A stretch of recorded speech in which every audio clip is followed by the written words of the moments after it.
সুপ্রভাত বন্ধুরা, আমি কিন্তু চলে এসেছি আবারও একটা নতুন ব্লগের সাথে। দেখো, আমি কিন্তু এখনো রয়েছি আমার ছোট মেয়ের বাড়িতে। সকাল সকাল ঘুম থেকে উঠে স্নান সেরে আমি কিন্তু ঠাকুর প্রণাম করে চলে এসেছি ছাদে। ওই যে ওয়েদারটা খারাপের ফলে সারাদিন খালি জামা কাপড় তোলা আর নাড়া এই চলছে।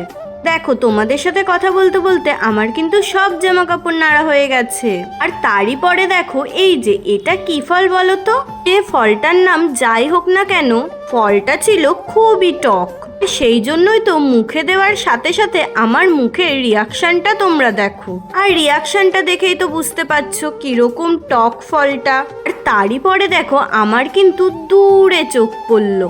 ওই যে দূরে কত কদম ফুল হয়ে রয়েছে। তারই পরে দেখো, আমি কিন্তু র্যাম্পে হাঁটার মতন হেঁটে হেঁটে ঘরে চলে এসেছি। ওই যে কোনো কাজ না থাকলে কি করব বুঝতেই পারছি না।